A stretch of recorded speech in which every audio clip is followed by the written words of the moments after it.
Hello friends, I am अप्रति। Welcome back to our channel plant से space.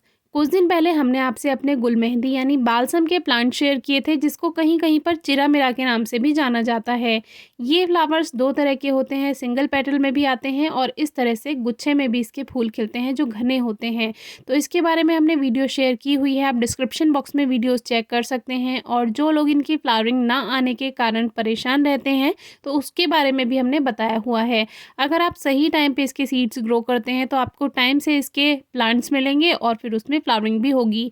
नहीं तो आपको बहुत दिन इसका वेट करना होगा, तब तक प्लांट्स पुराने हो जाएंगे और अगर फ्लावर्स आए भी तो एक दो ही आ पाएंगे। तो अब हम आज आपको बताएंगे कि इसके कौन से सीड्स आपको हार्वेस्ट करने चाहिए।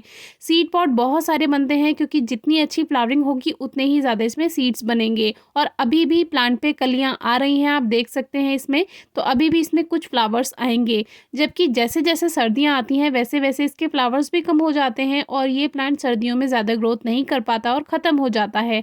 इसीलिए टाइम से इसके सीड्स ग्रो करना ज़रूरी है। उधर आप जून से इसके सीड्स ग्रो कर सकते हैं और लगभग अगस्त तक इसके सीड्स ग्रो कीजिए। उसके बाद ये प्लांट आपको, जो हमारे नवदुर्गे आते हैं, शारदीय नवरात्र आते हैं, उस समय फ्लावर्स देते हैं।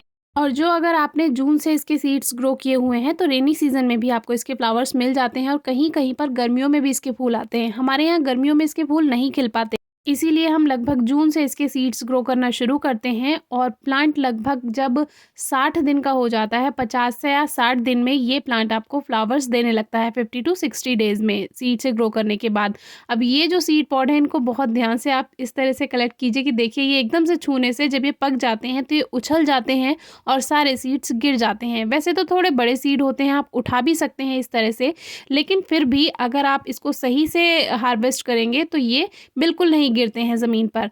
और इसका कलर आप देख सकते हैं, बाकी सीड पॉड का जो कलर है वो डार्क ग्रीन है और जो पक चुका है उसका जो कलर है वो लाइट ग्रीन हो चुका है, हल्का हल्का क्रीम शेड इसमें आ गया है। तो ये पहचान है कि जो सीड पॉड है वो पक चुका है।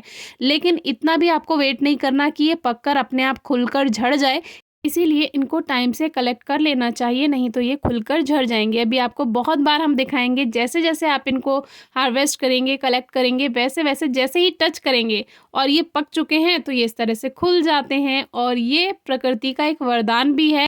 प्रकृति किसी का इंतज़ार नहीं करती। अगर कोई उनके सीड्स नहीं कलेक्ट कर रहा है, ग्रो नहीं कर रहा है, तो ये अपने आप इस तरह से झड़ जाएंगे और टाइम आने पे अपने से ही जर्मिनेट हो जाते हैं। हमको नेक्स्ट ईयर बिना ग्रो किए ही काफ़ी सारे बालसम के प्लांट मिल जाते हैं पॉट्स में, अपने आप ग्रो हुए हुए। क्योंकि ऐसा इसीलिए होता है कि कुछ सीड्स हम कलेक्ट कर लेते हैं, कुछ नहीं कर पाते हैं और वो इस तरह से जब झड़ जाते हैं मिट्टी में, तो जैसे ही सीज़न आएगा वो सीड पड़े रहेंगे, मिट्टी में पड़े रहेंगे और जैसे ही इनका सीज़न आएगा ग्रोथ करने का, वैसे ही ये अपने आप से जर्मिनेट हो जाते हैं बिना किसी केयर के। बस हल्की नमी मिल जाती है, जब हम दूसरे प्लांट्स को पानी देते हैं तो इनको भी पानी मिल जाता है, नमी मिल जाती है। और धूप में तो पॉट्स रखे ही रहते हैं, इसीलिए सीड्स अपने आप जर्मिनेट हो जाते हैं। तो ये ऐसा हमारे साथ इस प्लांट में नहीं होता, ऐसा हमारे साथ बहुत बार हुआ है। कोचिया के पौधे हमें ग्रो करने नहीं पड़े, उसके अपने आप ग्रो हो जाते हैं क्योंकि सीड्स ज़मीन में गिर जाते हैं।